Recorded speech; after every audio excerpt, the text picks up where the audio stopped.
आइए आइला हो बारात करे या कि हमसे बात करे, मांगे में मोबाइल नंबर लगातार हाथ धरे।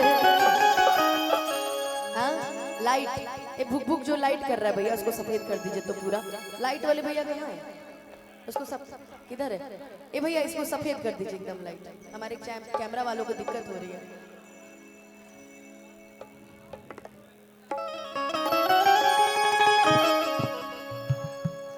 अरे कौन एगो गाना इस टाइम आया है सुमन भैया भी एकदम सूट करता है कि सीला बटपा चूड़िया होरे लुगे जा, सीला बटपा चूड़िया होरे लुगे जा, कि अपना राजा के हई दिलवा तोड़े लुगे जा।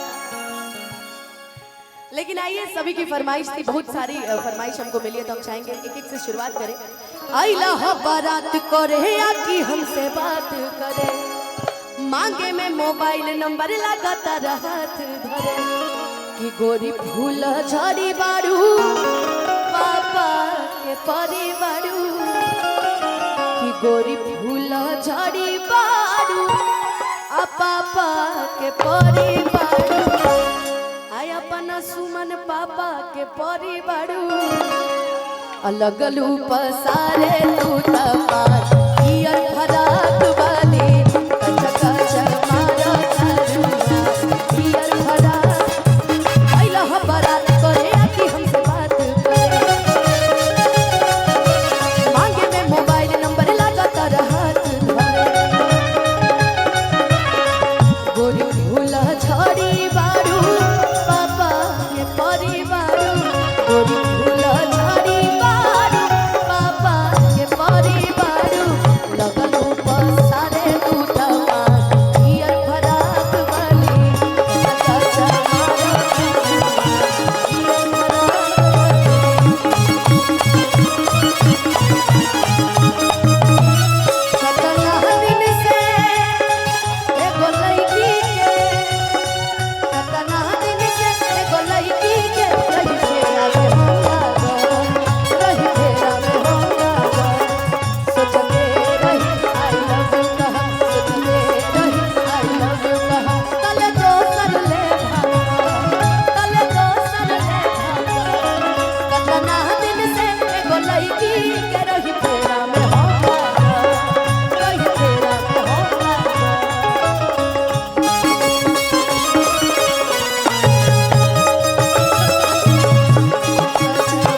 राहुल भैया के शादी में जो गया होगा, राहुल भैया आपकी शादी में जो गया होगा, जैसे मान लीजिए रवि भैया है तो पक्का किसी न किसी लड़की से टकराए जरूर होंगे।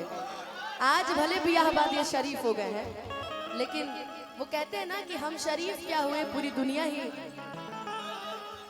सही है ना, पूरी दुनिया ही बदमाश हो गई, वही चीज है। रवि भैया हेलो गाइस, रवि भैया हम शरीफ क्या हुए पूरी दुनिया ही बदमाश हो गई। अरे आप शरीफ हो गए, आप ही को कह रही हूँ मैं कि गलती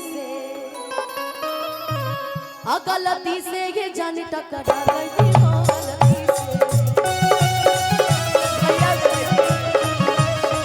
गलती से ये जान टकरा गई हो, गलती से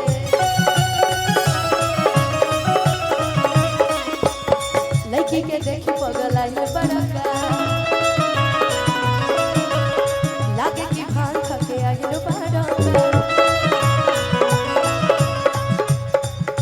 ए भी तोरो माई कोई के कहरत इशारा बारू बुझ न बारा बारू, कहरत इशारा बारू बुझ न बारा बारू, धड़के लो भइलो हमारा ईयर खराब वाली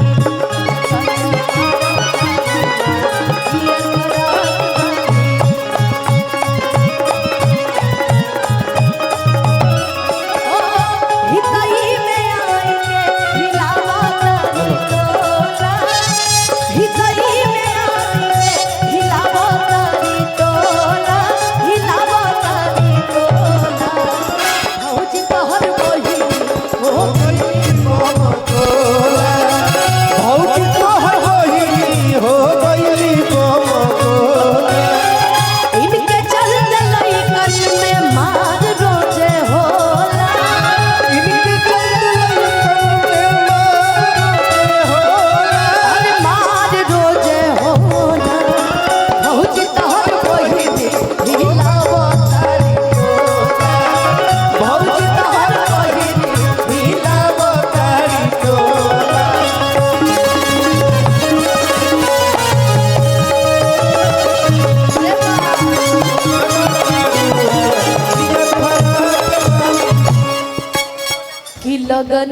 में हमर हो जा तू जानिएगी अरे अगने में लगने में अरे हमके पटवे तू खुलवे से। हमें राहुल भैया की तरफ से बहुत सारा आशीर्वाद। अरे मारब चला के रसगुलवे से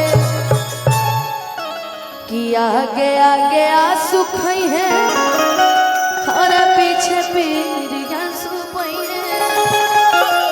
अरे आगे आगे आंसू खई है अरे पीछे पीरिया सुपई है कि पवन के मान दिह तू पियर वाली कच्चा कच्चा मारा तारुआ पियर कच्चा कच्चा मारा तारुआ पियर फरा कच्चा कच्चा मारा तारुआ पियर फरा वाली कच्चा कच्चा मारा तारुआ पियर फरा कि कच्चा कच्चा मारा तारुआ पियर फराक वाली।